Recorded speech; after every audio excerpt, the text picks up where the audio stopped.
Welcome to the Damn Strong podcast. I'm your host, Bree, and I'm a full-time online fitness coach, and my passion is to educate women on all things fitness. I help women just like you step into the power of knowledge and commitment to ultimately live your best and strongest life.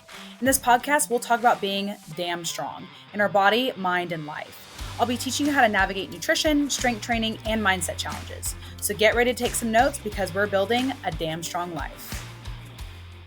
Hello, everyone. Welcome back to the podcast. I'm Bree, and this is the Damn Strong podcast, and this is going to be a quickie episode, okay? So I have a very specific question that I want to dive into and answer, and it probably won't be a 20, 30-minute episode, but I do want to dive and pull this apart to help clarify this confusion because we're talking about muscle and metabolisms today, okay? And, you've probably seen online, a coach will either post their transformation or the transformation of a client, and they're like, oh my gosh, she used to be maintaining at 1,300 calories and now she's maintaining at 2,000 calories. And it's because we spent time building muscle and she's strong and the crowd goes wild. And you're like, I want that. I want that. I want to be able to, eat X amount of calories or whatever it is.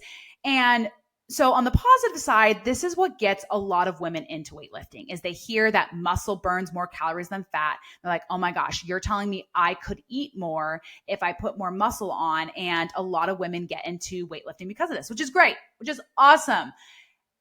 But it gives you some false expectations of what your journey is going to be. So I'm happy that women get into weightlifting because of this, but they get into weightlifting and then they're thick of weightlifting and then their expectations are improperly managed because someone online told them that they would be able to go from 1,300 calories to 2,000 calories.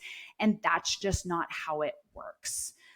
It's a little bit of a fantasy land that these coaches are selling you. And so I want to go through and, if you've listened to a lot of my episodes, I talk about managing expectations a lot because it's so important. It's the difference between you feeling positive and excited about your journey versus you get into this journey of weightlifting. You're like, this is so weird. Like, I'm still not able to eat 3,000 calories every single day. Like, why isn't this happening for me? I thought putting on muscle would make it so I could just eat whatever I want, whenever I want, and I wouldn't have to worry about my weight ever again. And so it's just selling you this false reality. Again, I love that it gets women into weightlifting, but once you're in the thick of it, weightlifting, you're confused. Like, why am I not like this person and, put on muscle and now why aren't my calories at 3,000, right? So I want to walk through this episode and really dive into the honest reality of the situation. Okay. So first off, like I said at the beginning, you see coaches online in the industry. They say, again, they post themselves, they post a client, and they say they boosted their metabolism because they spent all this time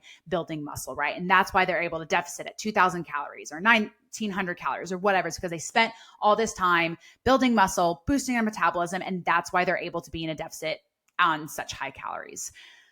That's just not quite how it works. The reality is building muscle doesn't change metabolism for that many people, okay? And we're going to walk through an actual scenario. But let me first back up a little bit. What's really actually happening in these client transformations that these coaches are trying to sell you is, they have a client come to them and this client's only eating 1,300 calories and can't lose weight and they're maintaining at 1,300 calories. They're not. This person or this client of them might be 200 pounds and 5'7". Like, you're not maintaining your weight at 1,300 calories at 5'7", 200 pounds, right? Like, I don't maintain my weight. I lose weight at that. And I'm 140 something, right? So they're either inaccurately tracking, underreporting. The person may come to the coach saying, hey, I'm eating 1,300. And then through tracking with a coach, they are actually now accurately tracking. They're accurately tracking at 1,800. So they were actually at higher calories, right? But they weren't tracking properly. So that's really what's going on here in these transformations. It's just a little bit of smoke and mirrors. And I hate that when I say that online. But let's talk about why the reality for most people is that building muscle isn't going to change your metabolism that much overall. Okay. So let's first talk numbers a bit. Okay. Muscle is more metabolically demanding than fat. Okay. That is absolutely true. When coaches say that in their caption, they're like, muscle burns more calories than fat pound for pound. They're absolutely correct in that. Okay. But we're going to walk through an example that shows you it doesn't net out quite like how you think, right? So muscle burns, and these are rough numbers, guys, rough numbers. 7 to 9 calories per pound per day. Okay. Fat burns 2 to 3 calories per pound per day. Okay. So let's take a scenario. Let's say you weigh 200 pounds, and you maintain that 200 pounds, let's say eating 2,500 calories, right? You lose 50 pounds. Okay. So you lose 50 pounds of fat. And so because you don't have that 50 pounds of fat in your body anymore, your body doesn't need that energy. That doesn't need the energy to maintain that 50 pounds of body fat. A smaller body requires less energy. So if you're 200 pounds, maintaining at 2,500 calories, right? I'm just throwing out random numbers, guys. Okay. 200 pounds, maintaining your body weight at 2,500 calories, and you lose 50 pounds of body fat. If we take the high end of that range I gave you, we're going to take the high end for all the scenarios. Okay. So we're going to do 9 calories per pound for muscle and 3 calories per pound for fat. So you lose 50 pounds of fat. We times that by 3. That's 150 calorie reduction in your maintenance calories. So again, if you were maintaining 200 pounds at 2,500 calories and you lose 50 pounds, now you're 150 pounds, you're going to go from 2,500 maintaining to now 2,350 for doing that math. So by simply losing body fat, you are going to decrease your metabolism. Okay. That was the only scenario, right? You went to a deficit for a year, you dropped 50 pounds in a year, you maintained all your muscle, you didn't increase any muscle. You would simply reduce your metabolism by 150 calories. Again, this is rough math. It could be reduced by 125 or whatever. There's other little factors that come into place, but I want to keep this really simple for you guys, okay? Now, let's give you the same scenario, but you built muscle during that year, okay? Remember, building muscle is really slow. You are not going to build 20 pounds of muscle in a year, okay? So let's take a scenario where, again, 200 pounds, you lose 50 pounds of body fat, but you gain 10 pounds of muscle, okay? So because you gain 10 pounds of muscle, muscle's metabolically demanding, we do 10 times 9, that's 90 calories you've added to your metabolism.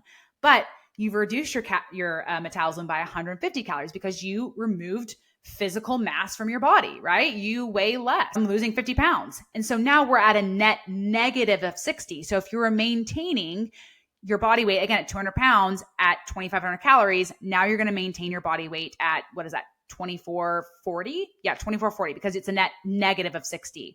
So it's not 2,350, right? You're still up. You're still roughly 90 calories up, but you can easily eat 90 calories in one of those. What are those little packets from back in the day where it was like the Fiber One things? Like you can eat 90 calories like that. Like it doesn't make it where you're now at 3,000 calories eating whatever you want. You still have to be mindful. Okay, let's go through another scenario, right? So we're taking like the same human being, right? You were 200 pounds, you lost 50 pounds, you gained 10 pounds of muscle, okay? And so now your maintenance metabolism went from 2,500 to 2,440, okay? Let's say over the next 2 years, you gain 10 pounds of muscle. You put on 5 pounds of muscle each year, okay? So now you've added 10 pounds to your frame, times that by 9, that's additional 90 calories. So you went from 2,440 now to, what would that be? 2,440 plus 90. Why can I do math this fast? 2,530. Now you're at 2,530 calories for maintenance. Okay. And you probably weigh around what? That'd be 10 pounds, 160. So you're at 160 and you're maintaining your weight at 2,530 calories. Okay.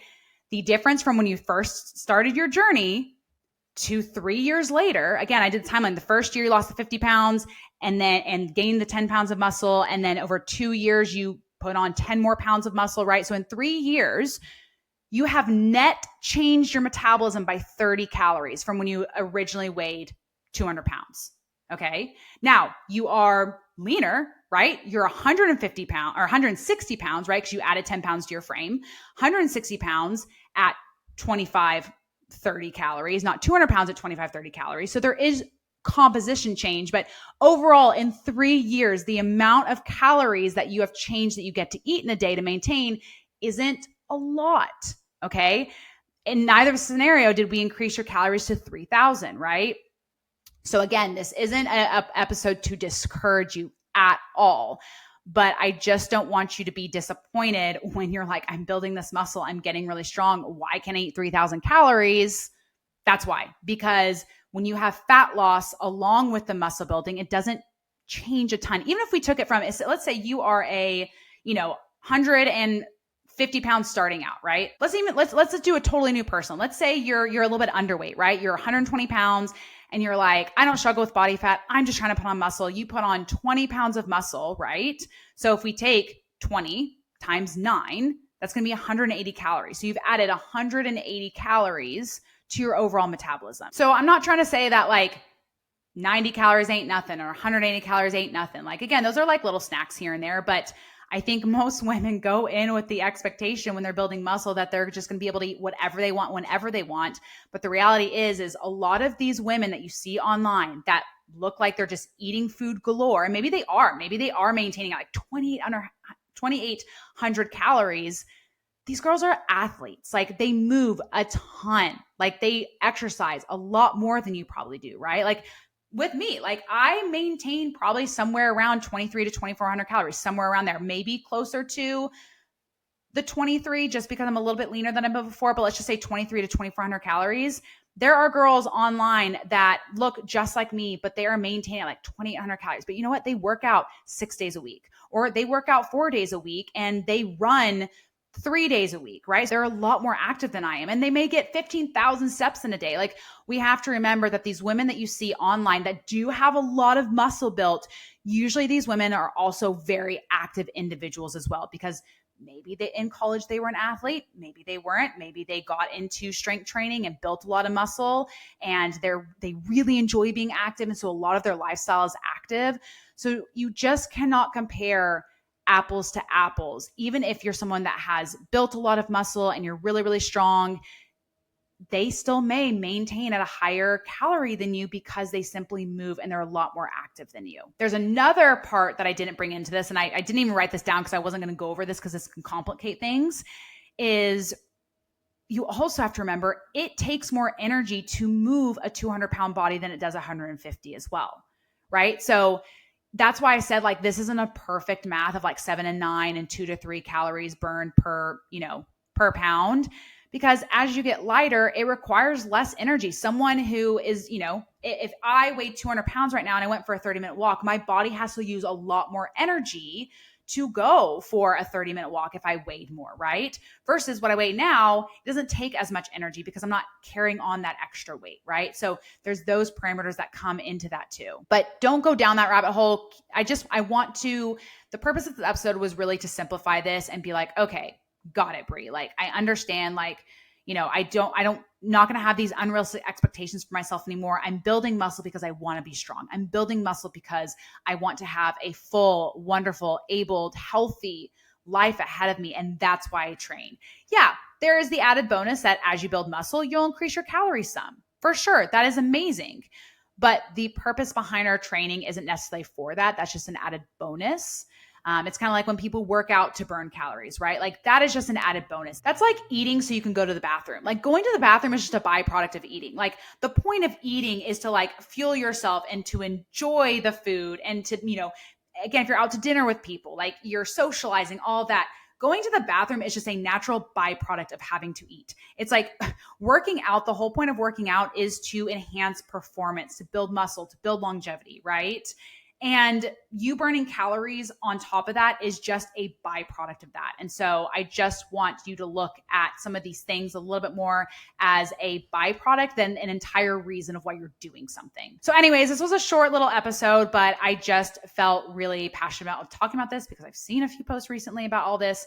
And I just wanted to give you guys a realistic and honestly examples so you could really understand how all this kind of pans out. So if this was helpful at all, if you've had any good little nuggets from this episode, as always, shoot me a DM. Or again, if you're on Spotify, you can leave a comment on the episode if you enjoyed it. So I will talk to you all next week. Have a great week. Bye, guys.